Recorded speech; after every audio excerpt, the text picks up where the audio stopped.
నమస్కారం ఏరువాక బులెటిన్ కు స్వాగతం. ముందుగా ముఖ్యాంశాలు. తీపి చెరుకు సాగులో అనువైన వంగడాలు, మెలకువలు పాటించితే అధిక దిగుబడులు.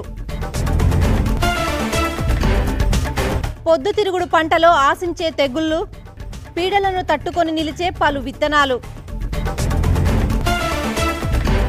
వరి పంట సాగుకు పనికి వచ్చే అనేక రకాలు, ఆయా ప్రాంతాలకు అనువైన వరి వంగడాలు. ప్రకృతి ప్రసాదించే పదార్థాలతో సస్యరక్షణ చర్యలు, పంటలు కాపాడుకోవడానికి సేంద్రియ రసాయనాలు. వాణిజ్య పంటల్లో అధిక లాభాలను తెచ్చిపెట్టేది చెరుకు. సాగునీరు ఉన్న రైతులు చెరుకును పండిస్తే మంచి రాబడులు వస్తాయి. చెరుకు పంటను సాగు చేసుకోవడానికి అందుబాటులో ఎన్నో రకాలున్నాయి. అలాగే వర్షాధార పంటగా సాగు చేసుకునే వంగడాలు ఉన్నాయి. చెరుకులో ఉన్న ఆ రకాలేంటో ఇప్పుడు చూద్దాం.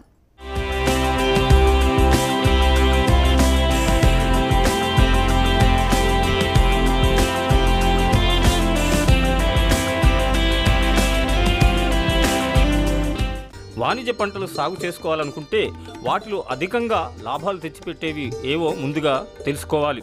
సాగునీరు ఉన్న రైతులు చెరుకును పండిస్తే అధికంగా దిగుబడి సాధించవచ్చు.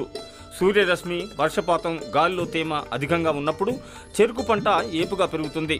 రాత్రి కన్నా పగటి వేళలు అధికంగా ఉంటే మొక్కలు బాగా అభివృద్ధి చెందుతాయి. గాలిలో తక్కువ తేమ, చల్లటి వాతావరణం రసంలో పంచదార పెరుగుదలకు అనుకూలంగా ఉంటాయి. గరిష్ట కనిష్ట ఉష్ణోగ్రతల మధ్య ఎక్కువ తేడా ఉండే సమయంలో పంచదార శాతం అధికమవుతుంది. ముఖ్యంగా చెరుకు పంట దిగుబడి ఉష్ణోగ్రత, సాగు చేసుకునే రకాలు, సాగు పద్ధతులు, సస్యరక్షణ, సాగునీటి నాణ్యత వంటి 6 అంశాలపై ఆధారపడి ఉంటుంది.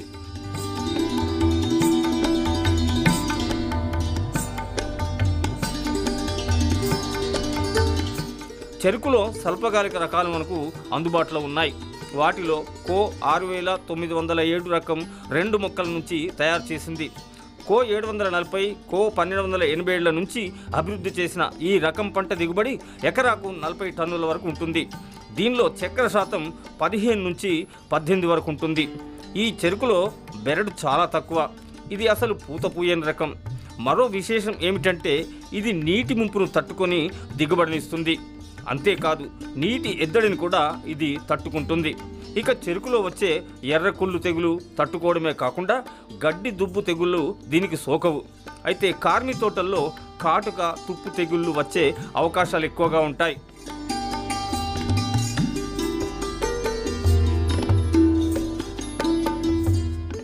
చెరుకులో మరో రకం కో 8014. ఇది కూడా 2 మొక్కల నుంచి అభివృద్ధి చేసిన వంగడం.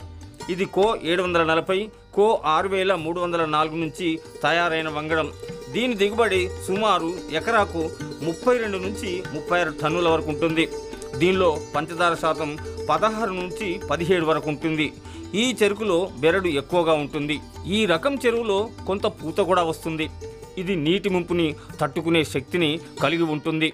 అయితే ఇది నీటి ఎద్దడిని మాత్రం తట్టుకోలేదు. ఇది కాటుక, ఎర్రకుళ్ళు తెగులని నియంత్రిస్తుంది. అయితే గడ్డి దుబ్బు తెగుళ్ళు దీనికి వచ్చే అవకాశాలు ఎక్కువగా ఉంటాయి.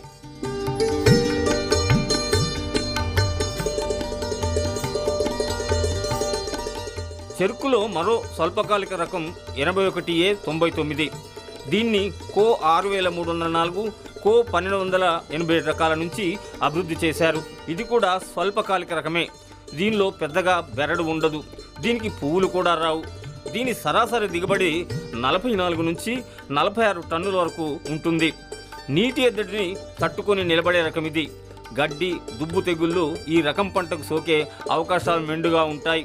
అయితే ఇది కాటుక తెగుల్ని మాత్రం తట్టుకుంటుంది, కానీ ఎర్రకుళ్ళు తెగులుకు లొంగిపోతుంది. ఇక చెరుకులో మరో రకం 86V96. దీన్ని కో 7704, కో 775 మొక్కల నుంచి తయారు చేశారు. దీని దిగుబడి సుమారు 48 టన్నుల వరకు ఉంటుంది. దీనిలో పంచదార శాతం 19 వరకు ఉంటుంది.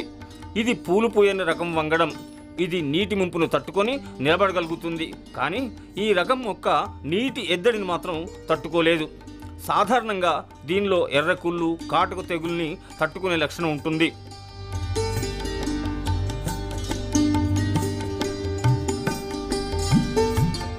చెరుకులో మరో స్వల్పకాలిక రకం 84A 125.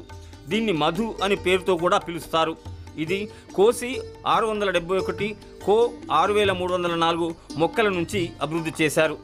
ఈ రకాన్ని సాగు చేసుకుంటే ఎకరాకు మనకు 44 నుంచి 48 టన్నుల వరకు దిగుబడి వస్తుంది.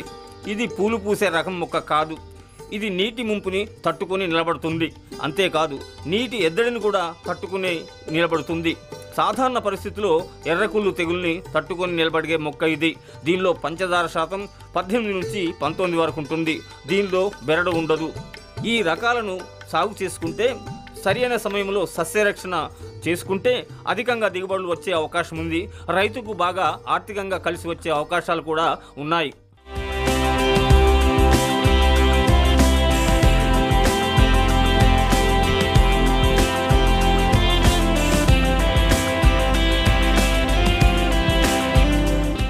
పొద్దుతిరుగుడు పంటలో అనేక రకాల తెగుళ్లు వస్తాయి. లాభదాయకమైన ఈ పంటను రక్షించుకోవాలంటే సకాలంలో సస్యరక్షణ చర్యలు తీసుకోవాలి. తెగుళ్ల లక్షణాలను ముందుగానే గుర్తించి తగిన మందులు చల్లుకోవాలి. గింజల నాణ్యత దెబ్బతినకుండా పంటను కాపాడుకోవాలి. సాధారణంగా పొద్దుతిరుగుడు పంటలో వచ్చే తెగుళ్ళేమిటో, వాటి నుంచి పైరుని ఎలా కాపాడుకోవాలో ఇప్పుడు తెలుసుకుందాం.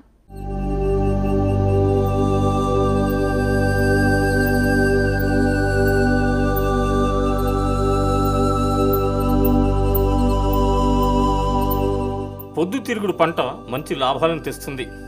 ఈ గింజలకు బాగా డిమాండ్ ఉంటుంది. కాబట్టి దీన్ని సాగు చేసుకునే రైతులు నష్టపోయే అవకాశం ఉండదు. ఈ పంటను పండించుకునే రైతులు దీని సాగులోని బాగోగులు తెలుసుకోవాలి. నేల సారాన్ని ముందుగా పరీక్ష చేయించుకోవాలి. నేలలో ధాతువుల మోతాదుని తెలుసుకోవాలి. ఏ ధాతువు ఎంత ఉన్నదో తెలుసుకొని ధాతు లోపాలను సవరించుకోవాలి. ప్రధాన ఎరువుల మోతాదుని మించి వేసుకోవద్దు. అలాగే సూక్ష్మ ధాతువులు ఎంతవరకు ఉన్నాయో నిర్ధారించుకోవాలి. సూక్ష్మ ధాతువుల్లో ముఖ్యంగా చాలా నేలల్లో జింక్ లోపం కనబడుతుంది. జింక్ లోపం ఉన్నట్లు గుర్తించినట్లయితే జింక్ సల్ఫేట్ని వేసుకోవాలి. అలాగే ఇతర ధాతువుల పరిస్థితిని గుర్తించి తగిన చర్యలు తీసుకోవాలి. పంటలో పురుగుల బెడద రాకుండా చూసుకోవాలి. అదే సమయంలో పంటలో వచ్చే తెగుళ్ళని నివారించాలి. అప్పుడే పంట దిగుబడి ఆశించినంతగా ఉంటుంది.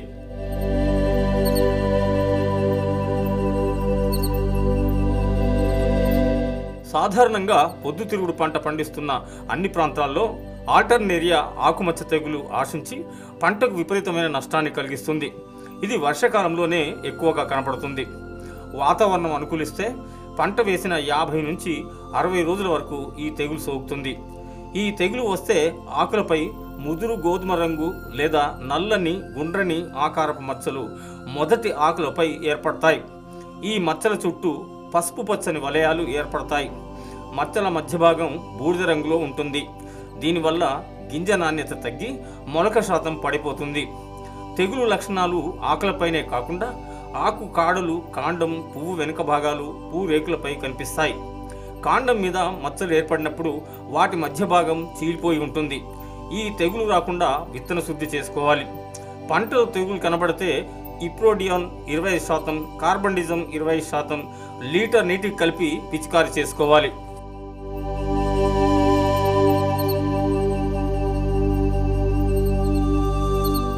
సన్ఫ్లవర్లో వచ్చే మరో తెగులు తుప్పు తెగులు. ఇది చలికాలంలో ఎక్కువగా వస్తుంది. ఈ తెగులు సోకిన మొక్కల ఆకులపై చిన్న ఇటుక రంగులో పొక్కులు వచ్చి తర్వాత పై ఆకులు, పువ్వులోని పచ్చని భాగాలకు వ్యాపిస్తుంది. దీంతో ఆ భాగాలు ఎరుపు రంగులోకి మారి ఎండిపోతాయి. తుప్పు తెగులు నివారణకు పంట అవశేషాలు, శిలీంధ్రాలకి ఆశ్రయం ఇచ్చే ఇతర కలుపు మొక్కలను నిర్మూలించాలి. థైరమ్ 75% లేదా కాప్టాన్ 50% 3 గ్రాములు కిలో విత్తనానికి కలిపి విత్తన శుద్ధి చేసుకోవాలి. మాంకోజెబ్ 75% 3 గ్రాములు లేదా జినెబ్ 70% 2 గ్రాములు లీటర్ నీటికి కలిపి పిచికారీ చేయాలి. సాధారణంగా పొద్దుతిరుగుడు పంటలో బూడిద తెగులు వస్తుంది. ఈ తెగులు సోకితే ఆకులపైన, ఆకుల అడుగు భాగాన బూడిద వంటి పొడి కనబడుతుంది. తేమ తక్కువగా ఉండే పొడి వాతావరణంలో తెగులు తీవ్రత ఎక్కువగా ఉంటుంది. దీని ఉధృతి ఎక్కువైతే ఆకులు పచ్చబడి రాలిపోతాయి. ఈ తెగులుని నివారించడానికి లీటర్ నీటికి 3 గ్రాములు నీటిలో కరిగే గంధకం పొడి లేదా 1 మిల్లీ లీటర్ డినోక్యాప్ కలిపి పిచికారీ చేయాలి. లేదా ప్రొపికొనజోల్ 1 గ్రామ్ లేదా డైఫెన్ కొనజాల్ 0.5 గ్రాములు కలిపి పిచికారీ చేసుకోవాలి. 15 రోజుల వ్యవధిలో ఈ మందుని 2 సార్లు పంటపై పిచికారీ చేయాలి.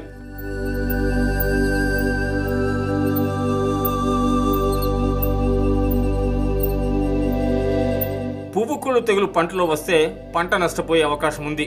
ఇది ముఖ్యంగా పూత దశలో ఎక్కువ వర్షాలు పడినప్పుడు కనపడుతుంది. తెగులు సోకితే మొదట మొక్క చివరి భాగంలో పువ్వు కింద ఉన్న ఆకులకు శిలీంధ్రం ఆశించడం వల్ల మొక్కలు ఎండిపోతాయి. పువ్వు కింది భాగంలో నీటిలో తడిచినట్టుగా ఉండి ఆ తర్వాత గోధుమ రంగుకు మారుతుంది. ఈ తెగులు నుంచి పంటను కాపాడుకోవడానికి 1 మిల్లీలీటర్ ఫెంథియాన్ నీటిలో కరిగే గంధకం 3 గ్రాములు లీటర్ నీటిలో కలిపి పిచికారీ చేసుకోవాలి. ఈ మందుని 10 రోజుల వ్యవధిలో పైరు మీద 2 సార్లు పిచికారీ చేయాలి.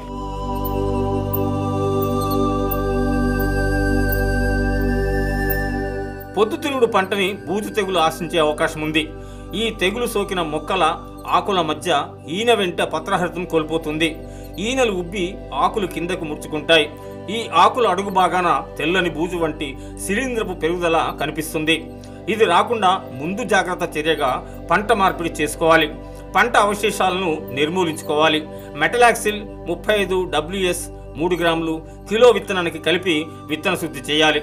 2 గ్రాములు మెటలాక్సిల్ 8% MZ మాంకోజెబ్ 64% WP లేదా 3 గ్రాములు కాపర్ ఆక్సిక్లోరైడ్ 50% లీటర్ నీటికి కలిపి పిచికారీ చేసుకుంటే ఈ తెగులు లేకుండా పోతుంది. ఈ చర్యలు సకాలంలో తీసుకుంటే పంటను తెగుళ్ల బారి నుంచి కాపాడుకో